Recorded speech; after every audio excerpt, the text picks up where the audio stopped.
Ndi papa sava. Inzara nazanye hano ndagapfa si ubarangira aho ryari ndagabanya umuntu atumiza ibiryo akabitegereza amasaha 40. iyo mpera aho kwereka ari njye ushonje kurusha abandi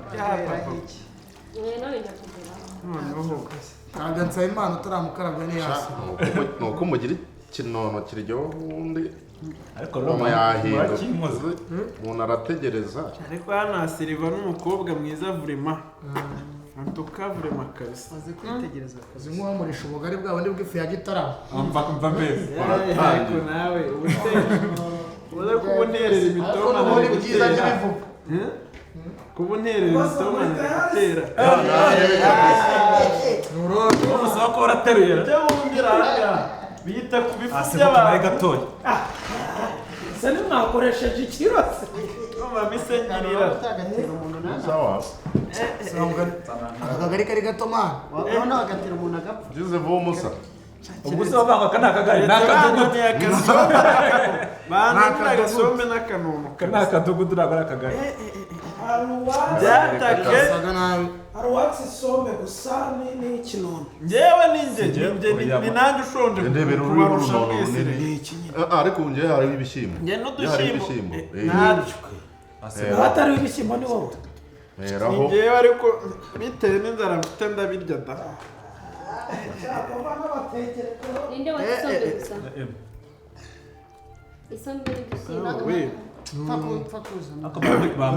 mukinkoze rero hanyuma tudushyimbo ariko murarya urabura rugabo ni wowe ako se fata ibyo nukarandaga ndabizi urashonje je nishakiraga mwana kandi ibintu byawe byose uranukurandaga bazanire n'agasenda mu rwanda gira kuraje musa gira kuraje icyo nkundira kunywera hano rero no kuharira inzara utaha yashize yose komana nyagasani yega ibyo biryoshye ariko ubona ukuntu uyu mugabo arandaga asama gake nsabemo ariko wacunganye n'umuntu wawe asa mukabona mugongo ariko wariye urajya mu kanwa kanjye uri gushaka ngo ubonye itara ngo niyaciye inzara kandi yambaye inkweto n'amasogisi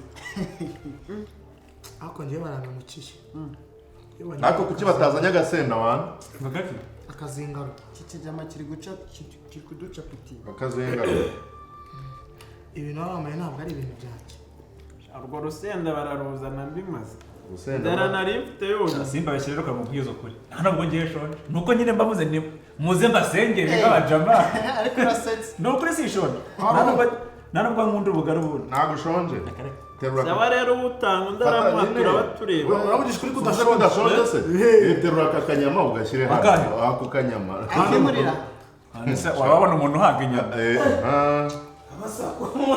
ko mwatakara icyo nkundira aha agasenda mu wanjye hano agapondo rero aka gasenda kesa imana ushaka gushitura kesa imana shitura shiturasha bakuru usenda ushyiramo shitura kiramo rukesha rurakora oya ntaze kari rwose ntabwo ari isosi n'urusenda cyamaye ubu ni urusenda we ntabwo muzi ibanga rero ese kutatse zingana ndarya byinshi hanyuma icyo kunywa jewe se no papa saba uri kubaza icyo kunywa meraho njye ni peti mitsingi ntabwo nyapfa kuvangavanga uko niboneye ishyushye cyangwa ikonje ni nayo kwa muganga banyandikiye ishyushye ikonje umva je papa saba ese jewe ko ubwoko na karite ibintu byo kuvangura ngo temperature niyo ubonye byane ibyo bintu niyo ubonye rero ngo yapfa guhora papa kumva mbona muheto gafite imbaraga manu wowe se ngewe iyo ubonye yose niyo ubona hafi aho mitsingi cyangwa hanoze ntabwo umuntu urajipo gusoma ndajipo tumenyereye dondo ubwonko ashaka wamuhe dondo ubwonko ntabwo bizima amafaranga ntabwo yamumuntu banyibarije mereza sodi iyo ari yose ubonye itari koko ugiye menya ko ari igihe bose hano kumvuga namwe mukavuga nureba ntakoze ajisho mu bunyara yuwa je nane pa kunyira nyira agafanta rugabo sinshaka utari kurya urarya. Ina nashaka nama ibintu by'ubugari n'ubunyobwa. Mama akazinga gusa. Singaro ntazaranye boy. Urakurya. Ese ko mwakoresheje komande y'ubugari. Cyo kuri izindi burushete. Imyijima irahari, bitabazi birahari, imishishiti irahari, impyiko zirahari, n'imibiri hari. Ntabwo genda umuntu wo kurya ibitabazi kabisa. Ubu hari igitabazi, ibitabazi ni ibyabanza bimana. Ubu wari igihene ukarya n'umutima basi mu mubiri. Kaburushete cyo kunywa. Fakunywa kasitora. Ako umugabo arandaga imbere bahere bakwinginga. Uramuzi rugaba. Ibi biryo biryoshye kubenda barahiye. Uzi rugaba ngo mufitanye gahunda ngo ugiye kumureba mu rugo. Man asohoka mu nzu n'abapolisi baje. Ndagategereza kamfe nkuko nkoramo gusa kugira ngo ntagusuzugura ariko umusaza wavunikiye ubusa waserije. Urumva basa. Ibi byitwa Mukarita suko. Oroza bibwiye ni. Tugambiruje muri Ndabona ari uduti. Ubwa mbere mba ndi ibiryo bitarimo amabuye pe. Azanye kutamaye boss wanje. Wari mugendanye ga. Naya sindi umukiriya boss wanje. Bitewe n'aka gasenda ndiye. Mbabarume ka petit mitsingi gakonje kwera nka nyinyire hano no abasaza mbemeze. Nako juga abanyamaganga. Magambo. Zikuvuga ukagira muri Ntabwo bwishyu. ngingawe n'ubwo wanguriye ngiye ntunsuzugure. Ngaho. ako mwana umuntu akatugari uziko uzebana akatugari bwakatabana umunani. Bakonde kabisa. Ubwo ndi kubakatira. Kare ni gatonya. Sawa mujyohe. Mpfuye. Barakande ko leta kuri. Ndeba akakurushaho kumubiri kabisa. Mpamvu ndabasa. Ntabwo namenye bene bintu. Bura twajya tunaganirega. Bana icyo nababwira. Abantu baciriritse nkamwe mana. Ubwo uratangiye. Bazamana manu ndabesha. Beshaga. Oya beshaga kujyamo. Mani twibwire mani harya mu byaje. Nyine ibyo nababwiraga ira story ye. Ariko ariko bakwishyuye. none se uko bizi igihe nava nayafashe. Naringezemo. Nyine urumva ukuntu byagenze. Urumva ngo mbere yuko nyine bajya mu bukwe. Barabanje bajya kwipimisha. Ngo bakeka ko umukobwa yabatwite kandi ratari yo musore. Byagenze bite? Ezo cyo cyatuma batakwishyura. Kandi mubwira ko njye naje ayanjye Ariko babanje kwanga kukwishyura mani. Jerega mubwire buriya ninjye mu ruhambiro ugira amahirwe. Nta muntu ndakorera muri uyu mujyi wa Kigali cyangwa hanze y'iki gihugu na za Kampala na Nairobi. Ubanga kunyishyura. nyine wowe ugira amahirwe. Nkanjye. Njyewe rero ntabwo nabanze kunyishyura. Baragara amahirwe ari n'umuntu ubereye kwamburwa. Mwatsemana ubona ko kibereye ku cyambura. Kurya wanzonza sha. Ariko Byagenze bite? Mu byagenze ubwire bite? mwana. Uri hano turi kumwe cyangwa ntabwo turi kumwe. Uziko jamavuze. Nisahane yawe. None se munde Bakoresheje ururimi mwana. Murabizi mu muco ntavugana injyamukanwa. Tawe. Abenshi bavuga Injyamukanwa. cyangwa kamwe. Yajya uvuga n'ibyuzi. Buri wese aba afite ikinyarwanda cy'ubwicyo nicyo cyane. Aho ndebera mwana. Amuha imboga. N'ubu Wajya mu sinyuzwe ndumva bari kuri ntahazi. risosi ku N'ubu rutete. sinyuzwe ndumva ntahazi. Gusa none ubunda yazuciye inaba. Murumva nyine reka Twikomeje mwikomeje dukirire mwana. ubundi banako bwara ubukwe. Yamakwe. Ubukeye. Byagenze Cyane mwana irasa ku ntego. Mwese byagenze turumva nyine ugira ngo ubukwe bwabaye. Reka da. Ntabwo ubukwe bwabaye. kagira. Murumva mwebwe ko icyo nashatse kubabwira. Ubukwe bya reba ahantu abakwe bajya kuza bababwira ngo ubukwe ni saa 3. Bika saa 4, saa 5, saa 6 batarahagera. Abantu bari mu mirimo baricisha hirya no hino udekora aritinza usigira butaritinza ukabona ko ibintu byose birimo bitinza ku bushake. Ariko twebwe baraho ntitumenye icyo ari cyo. Ariko nibwo nagiye kubona abantu bose harimo nabitaye. Bona umukwe n'abakwe barinjiye. Saa 8. Saa 8. Reka gusa bari kubanza w'umuntu. Inkuru nyice bose nyireka suyitubwira. Saa 8. Bona barinjiye. Banjanye ku ruhande. Ko ngire nababwiye ko nta jambo na rimwe sinafata mikoro nta kanunu.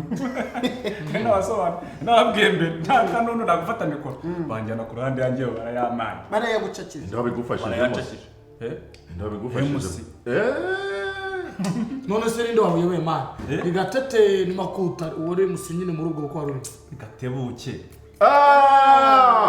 ubu ndamuzi Gatebuke ndamukunda bari agira amagambo make nano bavuga utuntu twije fait avuga ibintu amagambo abazi nimba rugo abasaza ijambo arabareka bakavuga ntabwo ashoma arega ni ubundi nako byakagombye kumera ubundi MC aba ari umusangiza misango naga aba ari umuntu buriya iyo bakugize MC ukagenda ukiharira amagambo yose buri kimwe cyose wari umuhuza jambo akabukiharira jambo akiharira jambo agatuma n'abasaza mwana bataganira ariko rero akanabavuguruza ariko rero abantu bakunda abayemusi bavanga ibintu byose akaba birimo gatuneko agaseriva ibyo nari ibintu giye wenda uzuha mbere wawe unashaka kumukunda se tuvuge ari igihe umusaza famille uba bagiye gukorera nibazi kwifotoza nibazi guhuza imisango n'amashusho aho ngaho kabibafashamo ariko harunduza umusaza yatangira kuvuga ngo ceceka undi yajya kuba akaba arabivanza ukagira ngo ni Simone wanyoye inzoga sera bintu ni Simone wazisombe tutangiye kuvuga ko natana batanze ku cyangwa turangirize mani turangirize rero murumva rata ukuntu ubundi gahunda mutipe yari yayipanze mani ubwo nibagiye gusanga umukobwa mutipe ndasi yari yari afite neza ko indatari ariko abakobwa baje gusaba muhungu abizi ko indatari gusa nicyo cyabakerereje nicyo cyabakerereje nyine uvuga ngo hari abantu nubwo bazi ubwenge mutipe yarabidesigninze bana arabidesigninga arabyubaka barareba aravuga ati narasabye nagiye mu murenge natanze inkwano ariko umukobwa aratwite kandi ndasi yanjye ariko ntabwo byagenda yigeze afata ka avance noneho mfite na message ahubwo ko nta vandi yahawe yanze ku programme kwaje kwa systeme nyine Simone mbivuga kantu wako Simone nyine akomeza yirira urumva abafite iyo message ko nta vandi yahawe inda yavuye he si yanjye nta vandu nta gahunda ariko turero sasa ndabikora gutya urumva hari abakameramani hari abafata amajwi b'amashusho hari ababyeyi n'ibiki byose rero bigere muri cya gihe cy'uko abageni binjira mu nzu nyine kuko abanyirasenya abahamata babatwikure bigere gute umusore nanjye ubwo ndaho nyine n'umuntu wanje murabizi ko nyine mba nabishyushyemo nyine ariko sindingaye muse twavugaga ibintu bimeze neza umusore ati hari mbafitiye ijambo twese tuticwe urumva nyir'ubukwe ntabwo yatera hejuru namwe ngo yabivugiye mu ihema cyangwa bivuze mu nzu handi kwa kundi bajya kuramutsa abanyirasenge mu nzu bagiye kuramutsa nawe urabubaza ibintu umuntu utarayobewe ubukwe umusore nahagurutse ati inkwano yazanjye amafaranga yose nagutanzeho byose ugomba kubima wandayo tuzahorera mu rukiko usubize ibyanjye wandayo aramutuka ngo ni indaya ese mbatari indaya none se yari yabimenyeye ko atwite cyaka numvira ko babavuye baravuye kwipimisha ko rero mpamvu yabuze ngo reka ahubwo umutima asa ubwenge tipe ni mubi wemeye ko ubukwe bwa kugira ngo abone ibimenyetso mani bihamya mu rukiko mani singaba kuri wowe salama basa wavutse mu nzaruje bishize we se ni mwebwe niwe wasengere ngo nanyu uca muze se asamuze wowe dore ko ndiko kurura byanga nta kintu kabisa nta kintu mfite ubu ndi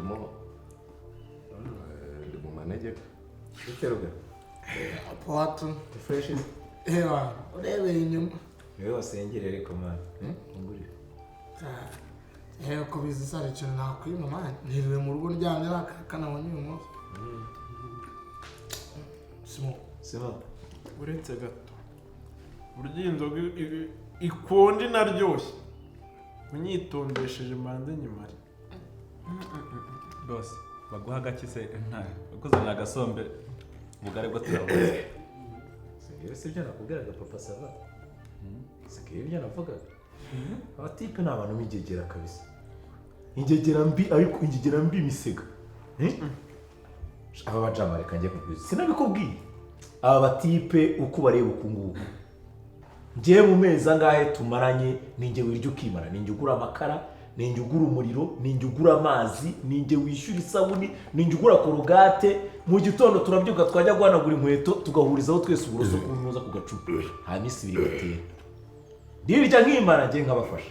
Ariko bo noneho bamara kubona amafaranga bakanyibeta bakanzenguruka bakaza bakicara bagakora igikuni n'iki ngiki bakanga bagabana bakandya umugenda ko bamaye make uretse gato umusara uretse gato yereka mbabwiza ukuri ruga urimbwa Simon ntabwo wibuka ukuntu waje wanjye ntabwo wibuka ukuntu waje wanjye njyewe ndetse urabizi ko ari wowe ujya umpa ibiraka by'ubukwe ntacyo yerutse ko ari njye ubwo ibiraka by'ubukwe ntibyaje ntabwo ari wamuzanye kumpa ntabwo ari wamuzanye Sabima urimbwa nawe reka nkubwize ukuri njyewe iki gihungu cyaje kivuga ngo gifite ngo ibintu bya green card ngo cyaprayinze ngo kizamara ukwezi kumwe ntabwo maze amezi ane ararya aranywa ndamesesha ngakora buri kimwe cyose amakuru naje no kumenya bene wabo bacyohereza amafaranga ariko niwe muntu wa mbere undira ku muhanda niwe muntu wa mbere uca inyuma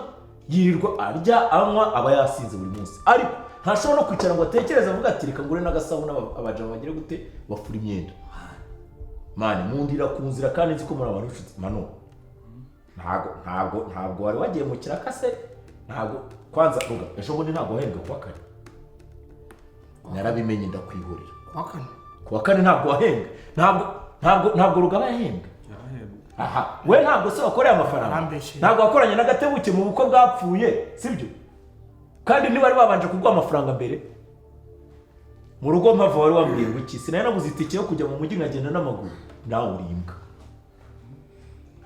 reka njye mbabwize ukuri mwese umuntu waje kuba iwanjye hari ikintu kimwe azanye nazamura urutoki oya wimbwira ngo ubwo urabwemeye reka nkubwire ruga njye ntabwo ndi guseka kabisa buri wese akore mu mufuka arubete urufunguzo rw'icyumba rumuhanzi njyewe ntabwo njyewe nseka namwe buri wese akora mu mufuka cy'urufunguzo ikintu njya kimbabaza kukasaba aba batipe mu bihe bikomeye njye nagiye mbarwanaho ntabwo bizi ariko njyewe naringiye gufata